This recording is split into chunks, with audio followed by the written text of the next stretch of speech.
बढ़ते हैं आगे। आज का second question page 184। Take out page 184 question number 2। तो स्टार्ट करते हैं आज का क्वेश्चन। जैसे मैं पहले क्वेश्चन हम पढ़ लेते हैं fast. The balance sheet of Ram, Shyam and Ghanshyam sharing profits and losses in the ratio of 3:2:1 respectively. Their position as on 31st March 19 were as follows. On the liability side, capital accounts, creditors, bills payable and loan. On the asset side, bank, debtors, building and investment. Ghanshyam retired on 1st April 2019 on the following terms. First, building and investment to be appreciated. Provision for doubtful debts is to be created. Provision of 3,000 to be made in respect of outstanding salaries. Goodwill of the firm is valued at 90,000 and partners decided that goodwill should be written back. Then fifth, the amount payable to retiring partner to be transferred to his loan account. Prepare P&L adjustment, partners capital, balance sheet of new firm. सबके copy में ruling complete है, board में भी ruling complete किया हुआ है। Start करते हैं posting. First, transfer the balances of capitals and bank balance in their respective accounts. तो सबसे पहले राम, श्याम, घनश्याम इनके कैपिटल बैलेंसेस हम ट्रांसफर कर देते हैं। 1,20,000, 90,000 एंड 60,000। तो ट्रांसफर करते हैं on the credit side of partners capital account by balance drop down. 1,20,000, 90,000 and 60,000 transfer कर लिए हैं हमने बैलेंसेस। 120, 90, 60 ट्रांसफर करते हैं bank balance 54,000 on the debit side of bank account to balance brought down. क्यू डेबिट सबको मालूम है 54,000। देन हम चेक करेंगे whether is there any accumulated profits और losses are given in the question और नॉट। अगर मैं देखती हूँ तो कोई भी रिजर्व P&L क्वेश्चन में दिया हुआ नहीं है, तो हम इसको पोस्ट करने की जरूरत नहीं है, ये स्टेप हमको स्किप कर देना है और डायरेक्ट हमको करना है revaluation of assets and liabilities. तो देखते हैं रिवैल्यूएशन।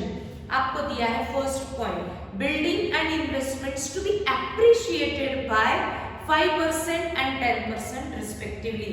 बिल्डिंग एंड इन्वेस्टमेंट की वैल्यू इंक्रीज हो रही है, असेट की वैल्यू इंक्रीज होती है, तो हमारे लिए प्रॉफिट। तो सबसे पहले जितने से इंक्रीज हो रहा है वो आपका प्रॉफिट होगा, वो हम प्रॉफिट रिकॉर्ड करेंगे P&L एडजस्टमेंट अकाउंट के क्रेडिट साइड में by building account.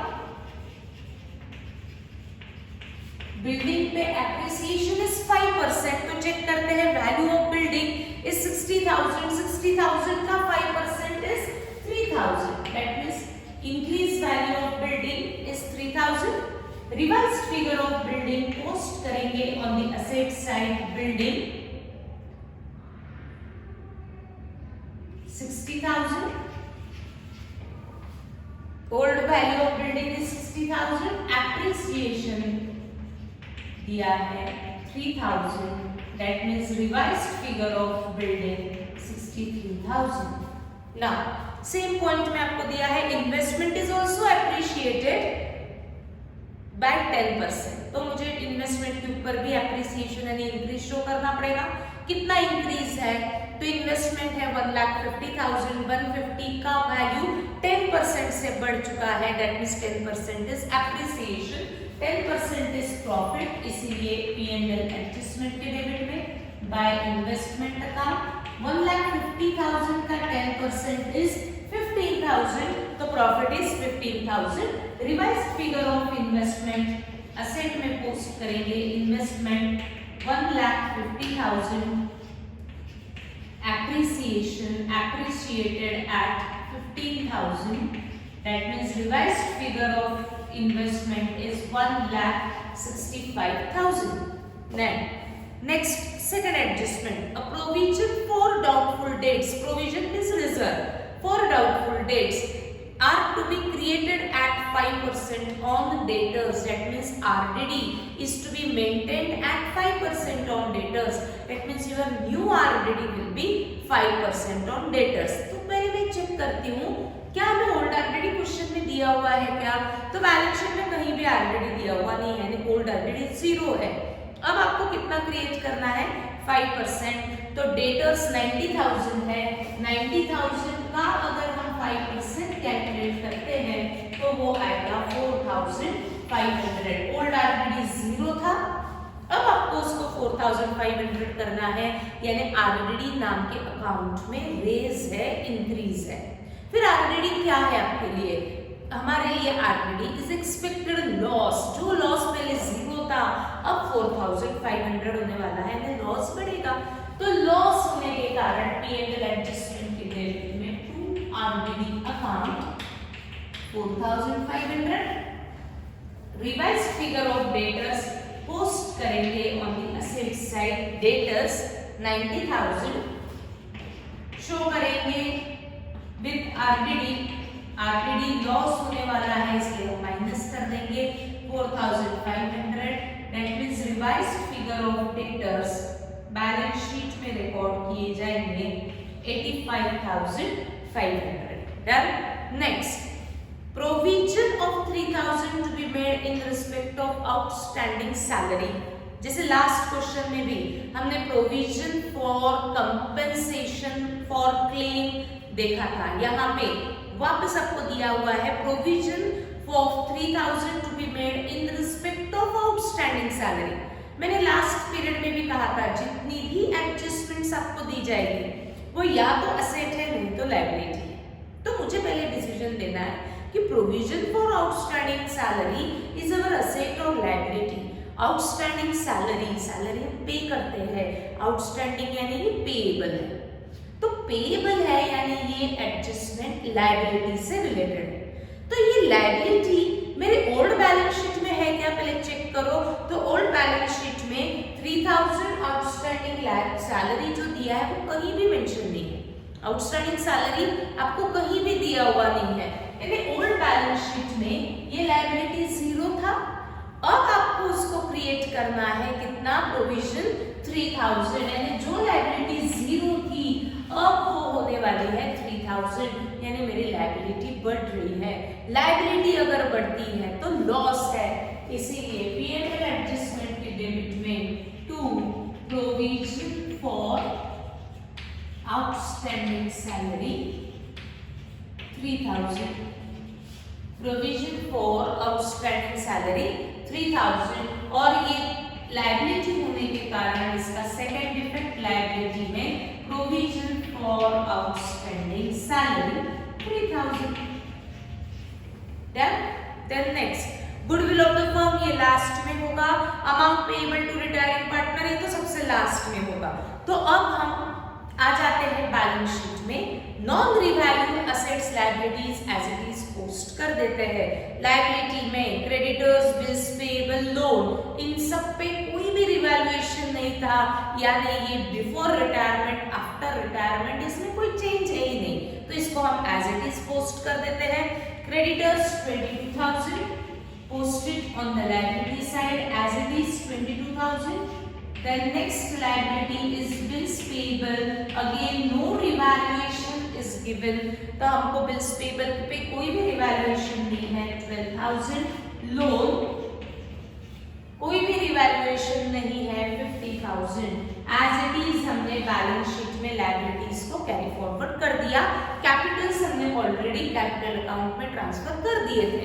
On the asset side bank balance bank में जा चुका है। डेटर्स रिवाइज्ड फिगर पे विद आरडीडी शो हो चुके हैं। बिल्डिंग इन्वेस्टमेंट दोनों पे एप्रिसिएशन था, रिकॉर्ड हो चुका है। कोई भी असेट नॉन रिवैल्यूड नहीं है।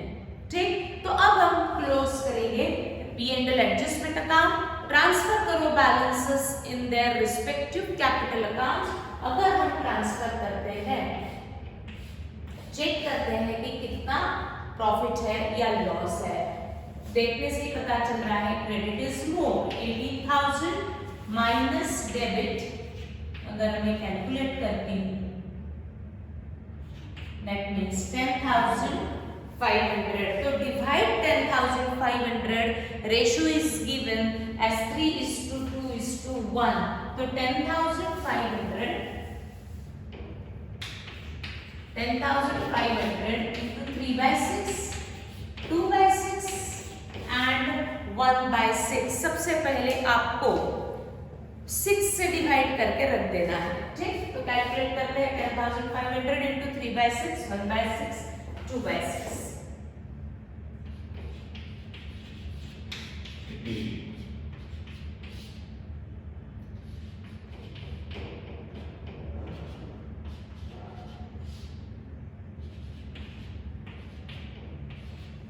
1750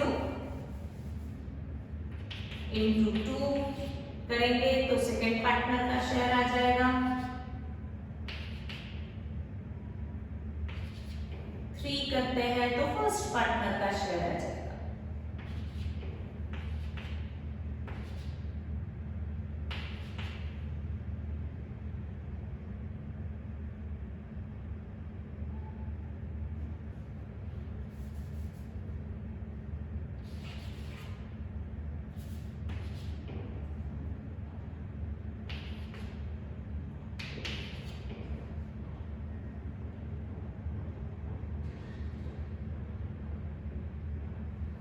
$5,250, 3,500 and 1750 शेयर लिख लेते हैं 5250, 3,500 and 1750।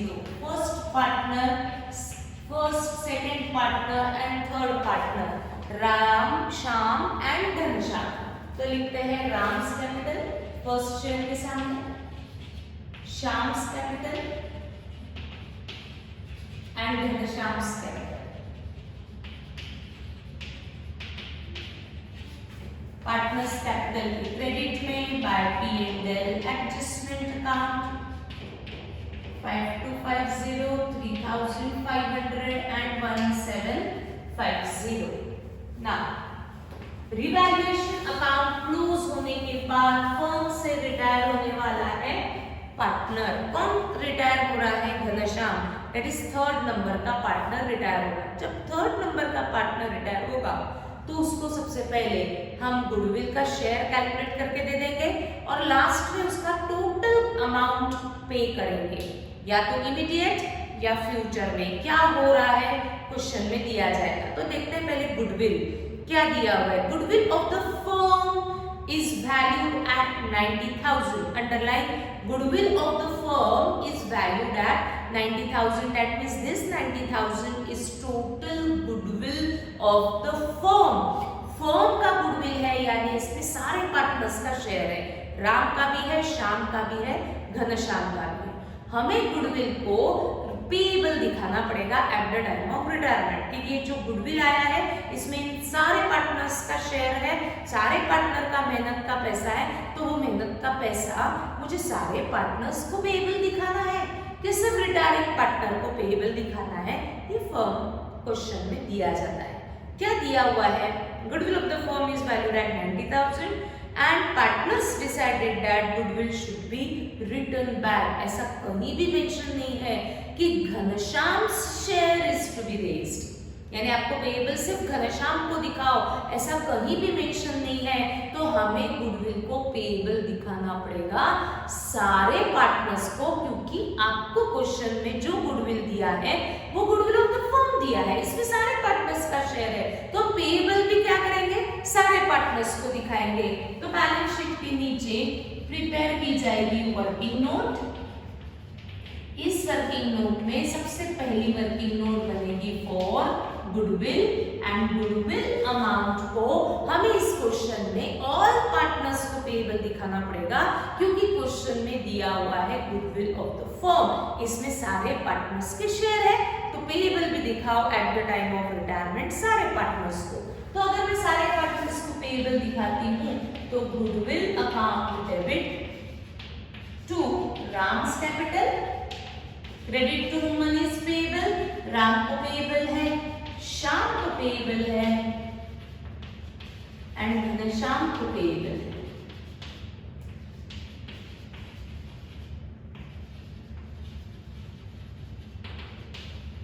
टोटल 90,000 को हम डिवाइड करेंगे 3:2:1 इस रेशियो में। तो 90,000 को हमें कैलकुलेट करना पड़ेगा 3/6, 2/6 एंड 1/6। सबसे पहले 6 से डिवाइड कर दो, आएगा 15,000, that means 45,000, 30,000 and 15,000. This goodwill amount is payable to all partners at the time of retirement. हमने सारे पार्टनर्स को उनका शेयर पेएबल करके रख दिया जब जिस डेट को घनश्याम रिटायर हो रहा है। टोटल 90 में राम का शेयर इज 45, श्याम का share is 30, Ghanshyam share is 15,000, बराबर। अब ये गुडविल को राइट ऑफ करो ऐसा दिया हुआ है, क्या दिया है ना।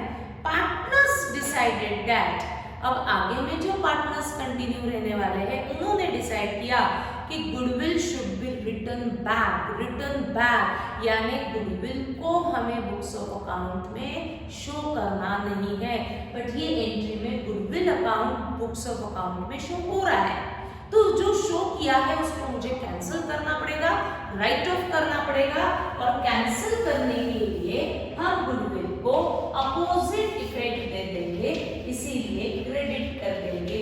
राइट ऑफ करो ऐसा किया है, इसीलिए हमें राइट ऑफ करना पड़ेगा। फिर कौन डिसाइड करेगा? Continuing partners. घनश्याम तो आगे रहने वाला नहीं है, तो ये डिसाइड किसने किया होगा? Continuing partners. और कंटिन्यूइंग पार्टनर्स कौन है? राम एंड श्याम। तो राम एंड श्याम को हम करेंगे debit, Ram's capital account debit, Shyam's capital account debit. तो 90,000 को मुझे राम और श्याम अकाउंट में डिवाइड करना पड़ेगा। क्या उन्होंने कुछ कंडीशन दी है क्या कि गेन रेशो में ये राइट ऑफ करो या न्यू रेशो में राइट ऑफ करो? ऐसा कुछ भी नहीं दिया, पर मुझे इन दोनों में तो डिवाइड करना पड़ेगा। तो इन दोनों में मैं कौन से रेशो में डिवाइड करूंगी? तो उनके बीच में जो रेशो रहेगा, देखो आपको रेशो दिया है 3:2:1, जिसमें से राम एंड श्याम का रेशो इज 3:2। तो मुझे 90,000 को 3:2 में डिवाइड करना पड़ेगा। तो मुझे कैलकुलेट करना पड़ेगा 3/5 एंड 2/5। तो इसको कैलकुलेट करते हैं, 3/5 एंड 2/5, 5 से डिवाइड कर दो, 18,000 into 3, 54,000 and 36,000। तो कुछ रेशो नहीं दिया है, यानी मुझे उनके बीच वाला रेशो देखना पड़ेगा और डिवाइड करना पड़ेगा। अगर उन्होंने कहा होता कि goodwill should be return back in gain ratio, तो मुझे गेन रेशो कैलकुलेट करना पड़ता, जैसे एक क्वेश्चन में हमने किया हुआ है। या अगर ऐसा होता कि goodwill should be return of in new ratio that is 2:1, तो मुझे 2:1 में डिवाइड करना पड़ता। कुछ मेंशन नहीं है, इसलिए ये डिवीजन हुआ। उनके बीच में जो रेशो रहेगा प्रॉफिट शेयरिंग, उस रेशो में हमको उसको डिवाइड करना पड़ेगा। तो इसको हम पोस्ट करते हैं। गुडविल अकाउंट डेबिट हमने ओपन नहीं किया, राम श्याम घनश्याम क्रेडिट, तीनों के क्रेडिट में by goodwill. Ram's share in Ram's column 45,000, Shyam's share in Shyam's column 30,000, Ghanshyam share in Ghanshyam's column 15,000। The next entry is Ram Shyam to goodwill. Goodwill तो अकाउंट हमने ओपन नहीं किया, राम श्याम के डेबिट में to goodwill, Ram's share in Ram's column 54,000, Shyam share in Shyam's column 36,000। Ghanshyam इसमें इन्वॉल्व है ही नहीं, तो डैश गुडविल डिस्ट्रीब्यूट कर दिया। इस क्वेश्चन में गुडविल ऑफ द फर्म दिया था और कहीं भी मेंशन नहीं है कि आपको सिर्फ घनश्याम को पेएबल दिखाना है, तो हमने सबको पेएबल दिखाया। एंट्री पास की गुडविल टू ऑल पार्टनर्स। और ये गुडविल को राइट ऑफ करो ऐसा क्वेश्चन में दिया हुआ है, इसीलिए जो गुडविल डेबिट हुआ उसको हमने राइट ऑफ यानी कैंसिल किया बाय शोइंग अपोजिट इफेक्ट, और डेबिट किया कंटिन्यूइंग पार्टनर्स को, क्योंकि कंटिन्यूइंग पार्टनर्स ने डिसाइड किया है। तो डिवीजन होगा उनके बीच में जो रेशो रहेगा उस रेशो में। Now close Ghanshyam's capital account and find out the balance. Ghanshyam third number का पार्टनर है, तो हम थर्ड कॉलम का पहले क्रेडिट फिर डेबिट लेंगे। Credit is 750,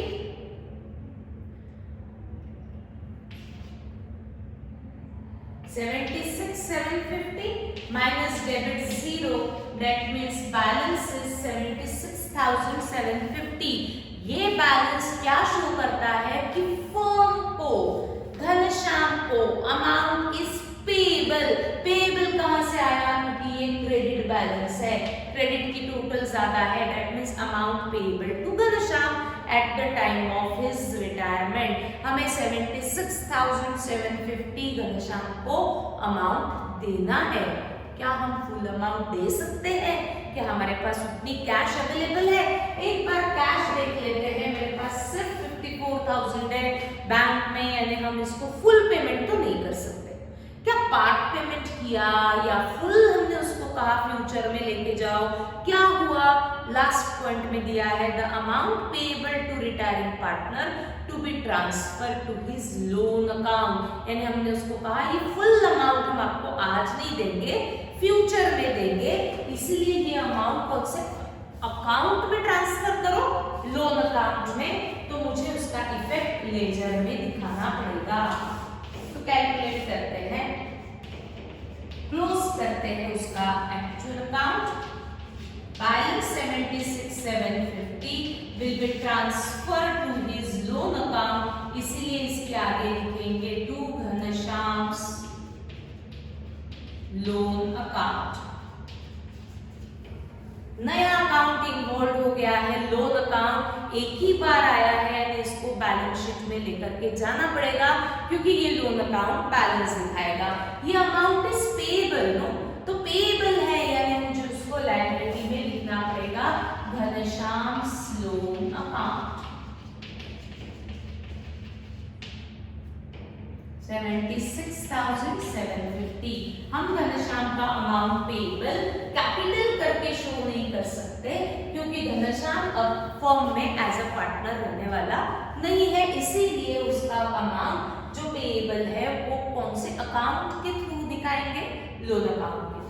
now close remaining partners capital account. ये मेरे कंटिन्यूइंग पार्टनर्स रहेंगे, इसीलिए इनके बैलेंसेस हम कैपिटल करके शो कर सकते हैं in balance sheet. 1,70,250 is the total of credit side minus debit.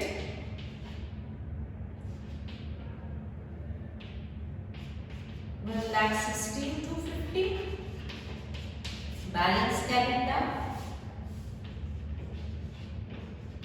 1,23,500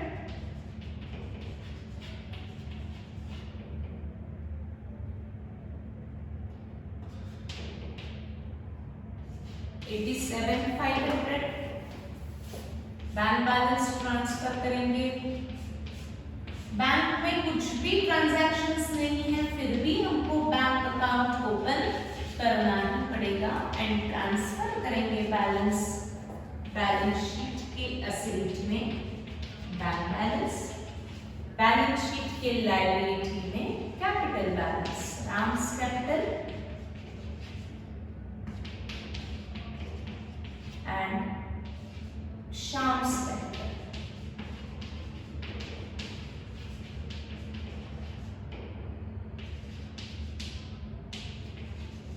Take the total of balance sheet. देखते हैं टैली हो रहा है क्या?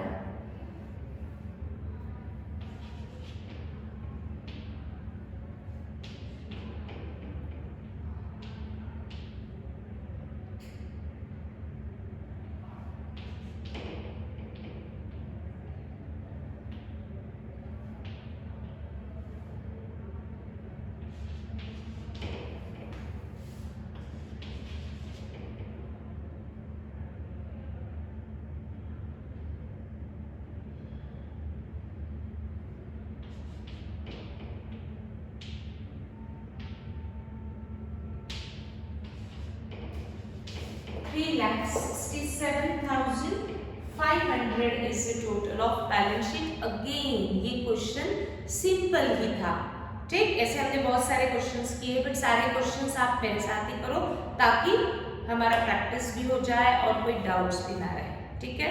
तो कल बढ़ेंगे आगे नेक्स्ट क्वेश्चन।